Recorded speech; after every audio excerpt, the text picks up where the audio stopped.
مساء الخير وعلى خير الله نلتقي في موعد جديد من برنامج حديث المدينة. اليوم في مواضيع مختلفة. غادي يسعدنا استضافة داخل الاستوديو سي محمد الخمليشي، الفنان الموسيقي المألوف والمعروف في الاستماع ديال الأذن المغربية وأبناء طنجة على وجه التحديد في مجال الإنشاد، السماع والمديح والموشحات. استضافته هي إدانا بهذه التباشير الأولى ديال الشهر الفضيل، شهر رمضان الأبرك، شهر التطهير، السكينة. وأعتقد إذا كان من إمساك الصوم على كل الشهوات وكل الملذات فلا إمساك عن جميل القول، سواء ذكر حكيم أو سماع ومديح والأماسي والسمريات الجميلة. وسي محمد الخمليشي اليوم مثل الكروان بشدوه الجميل يطرب المجالس الخاصة والعامة بإنشاده بأمسيته الجميلة التي يحييها هنا وهناك احتفاء وتكريما للشهر الفضيل، ولكن صونا وحفظا لهذه الذاكرة الفنية الموسيقية العتيقة والتراثية جدا. سي محمد الخمليشي، نقول لك مرحبا بك معنا في إذاعة طنجة. سعيد باش نكون معك في البرنامج الجميل. تحية ليك والطاقم التقني، إن شاء الله نقضي وقت ممتع معك. كانت الدعوة ليك هذه أسبوع لجل الأسابيع. نعم، كنت كتواجد في مدينة الدار البيضاء صحيح، بصدد تسجيل برنامج بمناسبة الشهر الفضيل رمضان وهذه البدايات، خاصة الإذاعة والتلفزيون كتعيش البدايات أو الأسابيع اللي كتسبق شهر رمضان في واحد الحمى ديال الاشتغال، خاصة ما يلائم هذا الشهر الفضيل من جميل البرامج وكذا السمريات في مجال الإنشاد، في مجال السماع، في مجال المديح كذلك. في كل الأيام الدينية أو المناسبات الدينية يكون إقبال أكثر على الإنشاد والمديح. والآن أصبحت الموشحات الأندلسية، الموشحات المعروفة بالإيقاعات المتسعات المدة الزمنية والتي تعبر عن الطرب الحقيقي. نعم. الحمد لله أصبح الموشح لا يقتصر فقط على الشعر الغزال، أصبح الموشح كذلك يتغنى به بالقصائد الدينية. وهذا الشهر الفضيل كيسبقوا طبعا يعني أعمال مع القنوات التلفزيونية المغربية، ماشي وحدة ماشي جوج طبعا، وسبقوا قبل ذلك.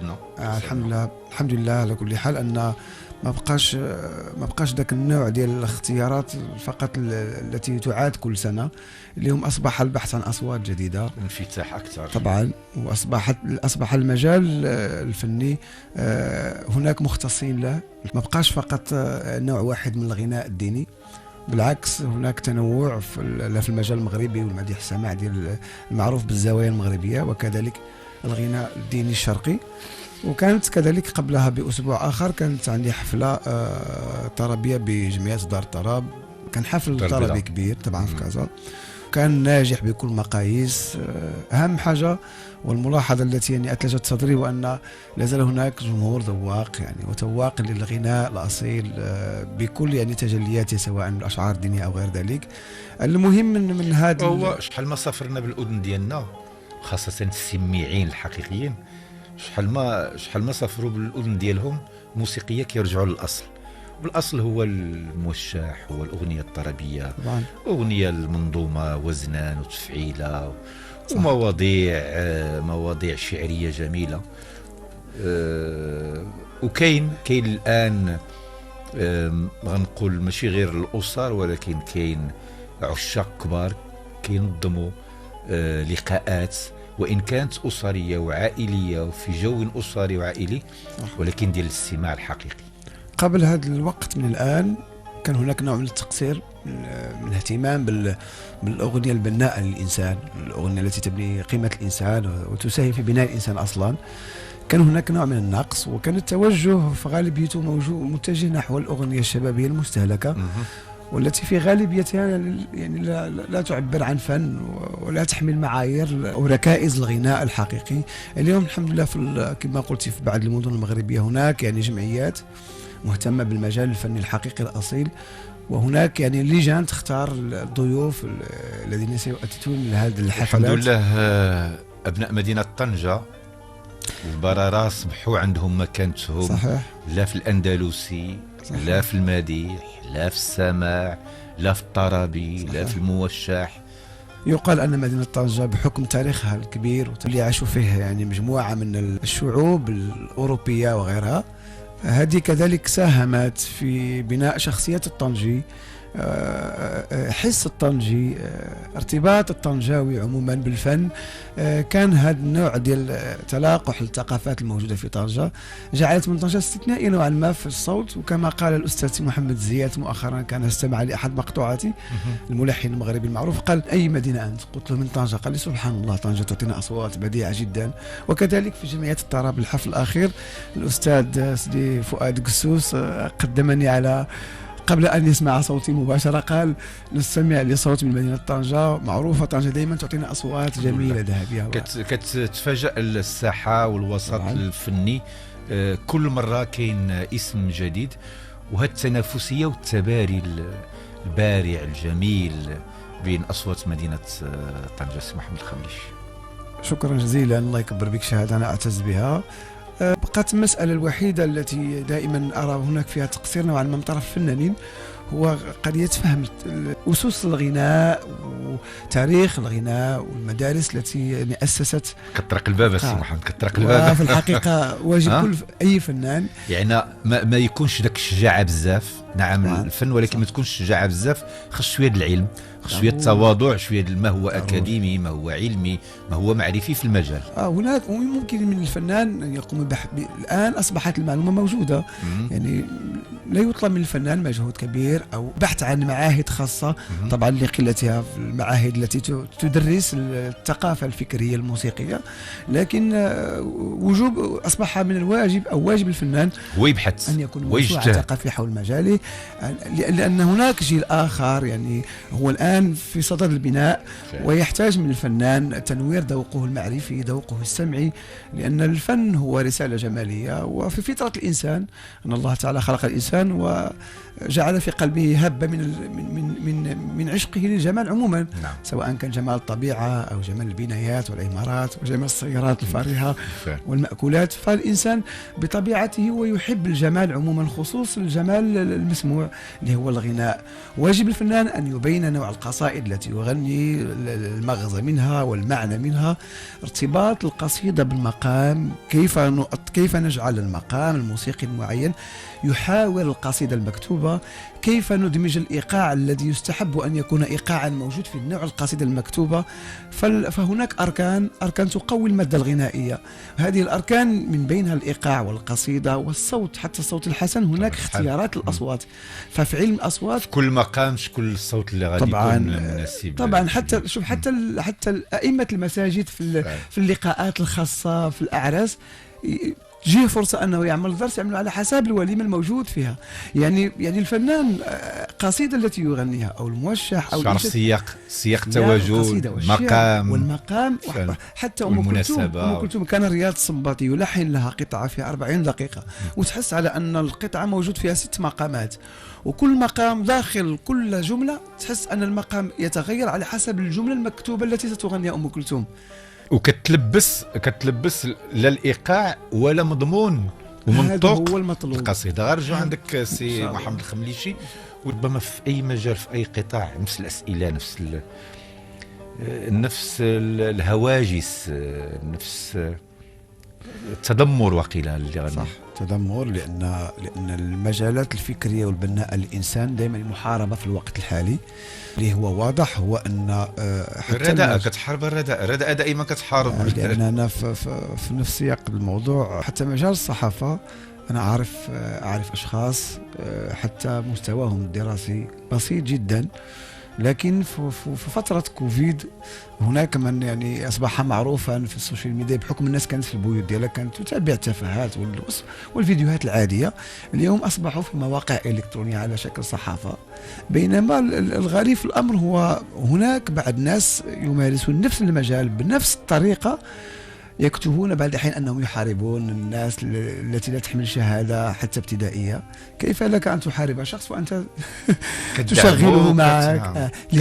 لهذا هناك واحد النوع من الارتزاق بالمجال، هناك واحد النوع من الاختيار بين قوسين بنات معروفين، ناس عاديين في الأحياء الشعبية. يعني لا يوجد هناك موضوع ابدا يبني الانسان نهائيا. كما قلنا قبل قليل، سابقا كان هناك فخر للانسان ان يتم استدعاؤه لبرنامج يحاوره، يعني صحفي متمكن له باع في المجال، عنده اسئله لها عمق معرفي للناس لتنوير مفاهيم الناس وفكر الناس. الان اصبحت المواضيع لا مجال لها ببناء الانسان، لا مجال لها، لا تساعد ابدا في تنوير فكر الانسان. للاسف حتى المجال الموسيقي والمجال الغناء عموما كذلك، هناك يعني فنانين خصك تكون عندك بروباغندا ديالك طبعا يقوم وتقدر توصل. اما لا كنتي اصيل وكتبحث تجتهد أبداً. وتكدرها بطبيعه الحال. هناك يعني شراء اللايكات وشراء المشاهدات، يتم خسر اموال كبيره على فيديو كليب من اجل قتل الاستماع وترويج للفيديو. كما قال صباح فخري الله يرحمه في احد برامجه في قناه سوريا سابقا، اظن 1991 كان برنامج في قناه سوريا، كان صباح فخري عنده هاتف سلكي يستقبل مكالمات واسئله الضيوف. واحد أعطاه سؤال قال له أستاذ صباح، وش ممكن نشوفوا صباح فخري المستقبل نعمل فيديو كليب؟ قال صباح فخري لا يمكن وأبدا أن يكون صباح فخري في فيديو كليب. لماذا؟ هو يطرح سؤال عن نفسه.